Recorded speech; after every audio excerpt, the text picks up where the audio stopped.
Import प्रत्याशी नहीं, स्थानीय विकास चाहिए। चेरिया बरियारपुर की जनता को अभिषेक आनंद उर्फ न्यूटन। सेवा करने के बाद बिल्कुल वो जनता का क्या होगा? बिल्कुल मेरे समझ से तो देखो, आप खुद जानते हैं, आप देख लीजिए।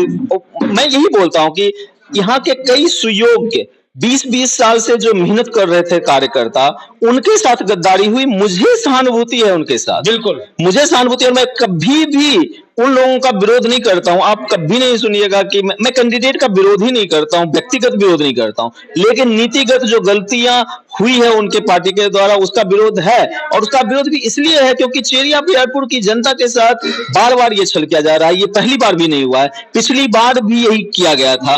क्यों चेरिया बरियारपुर की माओं ने सुयोग्य बेटा जनना बंद कर दिया है?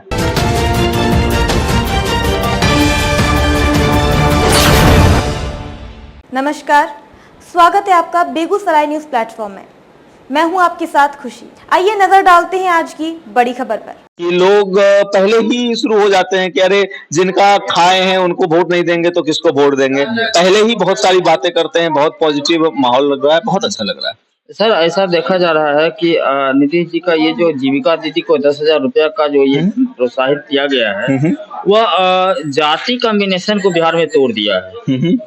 आप इस चीज को मानते हैं? सर, नीतीश जी का हर काम, आज तक का जितना योजना है, जितना काम है, वो कभी भी उसमें भेदभाव नहीं दिखा है। ठीक है, तो केवल ये 10,000 की बात नहीं है। 10,000 का तो सबको मिला ही मिला है।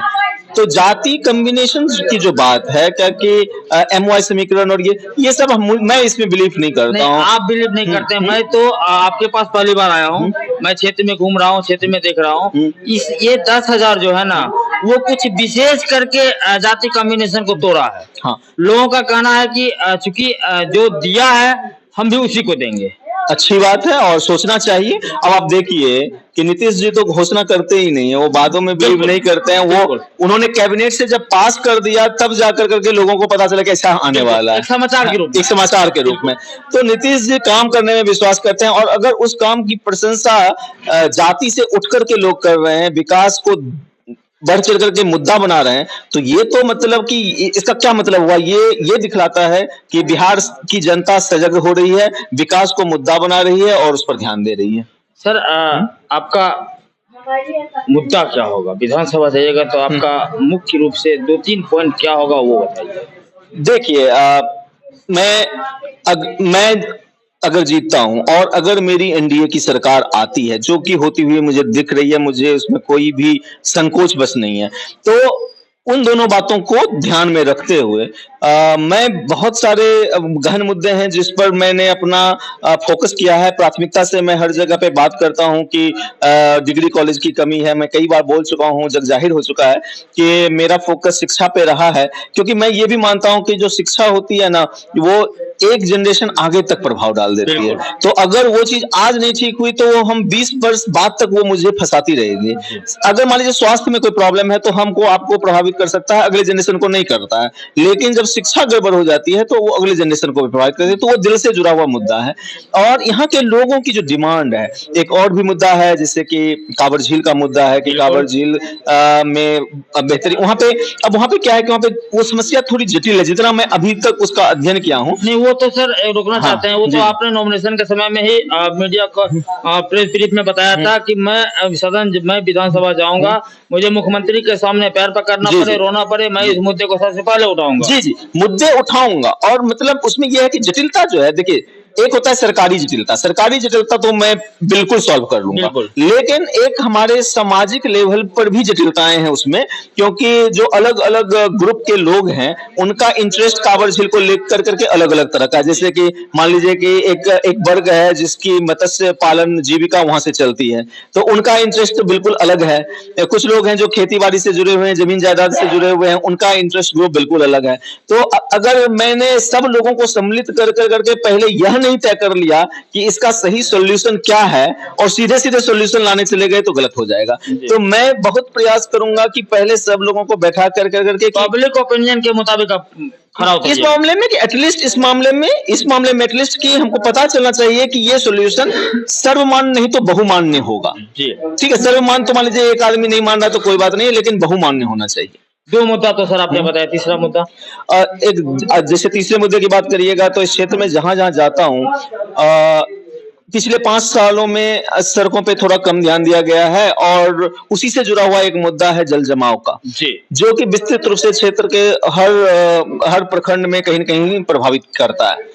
अब उसमें क्या है भी दो पहलू हैं। उसके दो पहलू हैं कि एक पहलू यह है कि कहीं-कहीं पे नाले का सही निकास नहीं हुआ है या नाले अच्छे से नहीं बने हैं या जाम पड़े हुए हैं। लेकिन एक सामाजिक पहलू भी है कि लोग दोनों तरफ से घर ऊंचा कर लेते हैं, जमीन ऊंचा कर लेते हैं और रोड पे पानी गिरा रहे होते हैं और फिर शिकायत भी करते हैं। तो कहीं न कहीं वो उसके दो पहलू हैं। एक है कि सामाजिक जागरूकता लाने की भी जरूरत है, भमरा को ना बंद करें, बहुत सारी चीजें ऐसी है जिस पर ध्यान देने की जरूरत है। और दूसरा है कि सरकारी तंत्रों से किस तरह से उसको यूटिलाइज किया जाए कि वो समस्या ना रहे। सर मैं जनता की ओर से जयपुर विधानसभा, चूंकि मैं भी इसी विधानसभा का वासी भी हूँ, आपका वोटर भी हूँ, जयपुर विधानसभा का ही वोटर हूँ। एक मुद्दा मैं आपके सामने रखना चाहता हूँ। आपका विधानसभा रेलवे से बहुत कटा हुआ है जी। मेरा निवेदन जनता की तरफ से निवेदन ये होगा कि जब भी आपको मौका मिले, मतलब चुनाव के बाद, तो इस मुद्दे को आप जरूर उठाइएगा। देखिए, बिल्कुल उठाएंगे। मेरा ये है कि जब रेलवे की बात होती है, हम लोग भी जानते हैं हमारा नियरेस्ट रेलवे या तो बेगूसराय या रोसड़ा होता है, राइट, बीच में है ही नहीं। लेकिन रेलवे एक केंद्रीय सरकार के अधीन आने वाली योजना है और उसमें मैं अपने तरफ से निवेदन कर सकता हूँ, सदन में प्रयास कर सकता हूं और माननीय सांसद महोदय से निवेदन कर सकता हूं कि वो भी सदन में प्रयास रखें उस तरह से। और एनडीए गठबंधन में देखिए कार्य जारी रहता है, विकास हो रहा है, वो भी मुझे लगता है क्या कि होगा।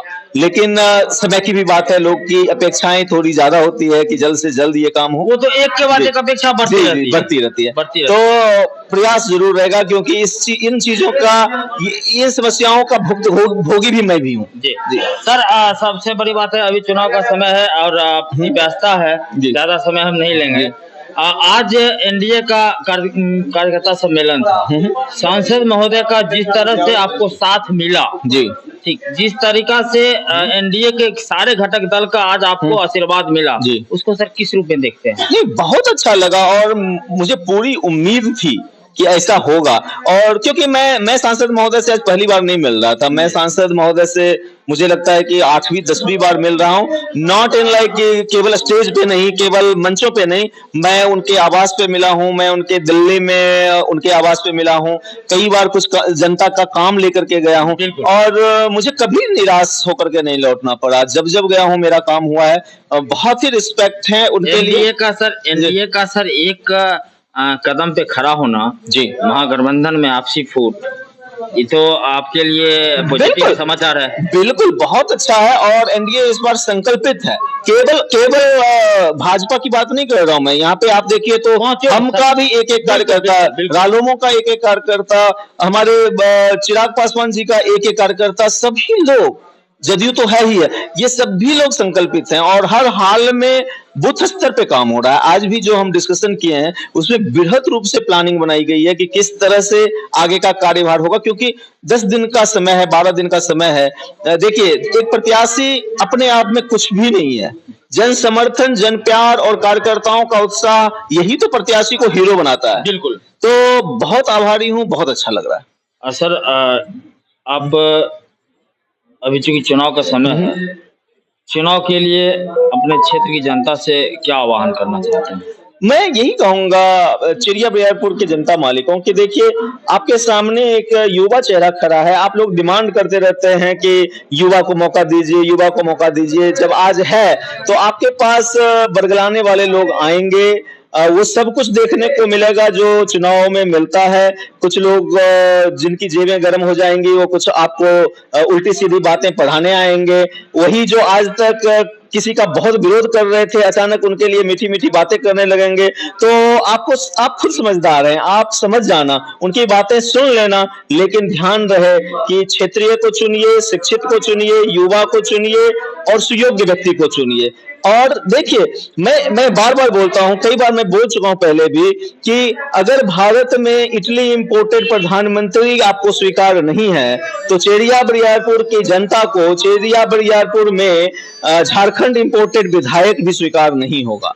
और ये बात हमारी जनता महोदय बहुत अच्छे से जानती है और बहुत उनको ध्यान है। और आज सच मानिए तो दल से उठ कर करके, जाति से उठ कर करके, धर्म से उठ कर करके जनता हमारे साथ है और बहुत सम्मान है उनका हमारे लिए। देखिए, खुल के न्यूटन जी ने अपनी बातों को रखा और इन्होंने अभी जो भी रखा, एक पत्रकार के नाते ऐसा नहीं मैं बता रहा हूं कि ये उन्होंने अपने पक्ष को रखा। वर्तमान स्थिति भी यही है। हमारे चेरिया विधानसभा में जो राजद के महागठबंधन के कैंडिडेट हैं वो इम्पोर्ट किए गए हैं।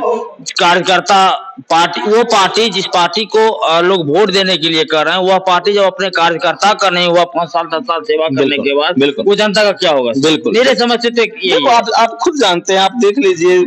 मैं यही बोलता हूं कि यहाँ के कई सुयोग्य 20-20 साल से जो मेहनत कर रहे थे कार्यकर्ता, उनके साथ गद्दारी हुई। मुझे सहानुभूति है उनके साथ, बिल्कुल मुझे सहानुभूति। और मैं कभी भी उन लोगों का विरोध नहीं करता हूं। आप कभी नहीं सुनिएगा कि मैं कैंडिडेट का विरोध ही नहीं करता हूं, व्यक्तिगत विरोध नहीं करता हूं, लेकिन नीतिगत जो गलतियां हुई है उनके पार्टी के द्वारा, उसका विरोध है। और उसका विरोध भी इसलिए है क्योंकि चेरिया बरियारपुर की जनता के साथ बार बार ये छल किया जा रहा है। ये पहली बार भी नहीं हुआ है, पिछली बार भी यही किया गया था। क्यों चेरिया बरियारपुर की माओ ने सुयोग्य बेटा जनना बंद कर दिया है? ऐसा तो नहीं है। पिछली बार सर, माफ कीजिए, मैं ये बोलना चाहता हूँ, लगेगा कुछ लोगों को बुरा लगेगा। पिछली बार चूंकि चेरियापुर की जनता ने बूढ़ी गंडक पार वाले को कैंडिडेट बना दिया, तो इस बार आला कमान जो महागठबंधन के वो सोचे कि चल भाई बूढ़ी गंडक पार है तो राजपाल भी कर देंगे। यही तो मैं बता रहा हूं। क्यों आपने बढ़ावा दिया ना। आप एक बार जब गलती करेंगे तो लोग आपको आसान लेने लगेंगे कि अरे ये तो ऐसे ही बातों में बहला लेंगे, इनको ठग लेंगे, कुछ कर लेंगे। यही होता रहा है। आप एक बार जब आप किसी को छलने का मौका दे देते हैं तो लोग आपको बेवकूफ समझने लगते हैं। मेरी जनता मालिकों से यही निवेदन है कि सजग बनिए और दृढ़ता से अपने बेटे को चुनिए, चेरिया बरियारपुर के बेटे को चुनिए। देखिए, जो भी कहा इन्होंने सुना, इनके कहने का मतलब मेरे समझ से ये आता है, शॉर्ट में बताता हूँ। इनका कहना यह है कि आप जिसको भी वोट दीजिए, देख के दीजिए, विकास की पहलू को देख के दीजिए, समझ के दीजिए, लोगों की बातों पे वोट मत कीजिए। जी बिल्कुल ठीक। बाकी मैं मिलूंगा फिर अगले किसी वीडियो में नए टॉपिक के साथ। तब तक के लिए नमस्कार, जय हिंद, जय भारत। खबरों में अब तक के लिए बस इतना ही। फिर होगी आपसे मुलाकात ऐसी ही एक और बड़ी खबर के साथ। तब तक के लिए नमस्कार और देखते रहिए बेगूसराय न्यूज प्लेटफॉर्म। अगर आप हमारी न्यूज को YouTube पर देख रहे हैं तो हमारे चैनल को सब्सक्राइब करें और तुरंत नोटिफिकेशन पाने के लिए बेल आइकन को प्रेस करें। अगर आप हमारी न्यूज को Facebook पर देख रहे हैं तो हमारे चैनल को फॉलो करना ना भूलें। धन्यवाद।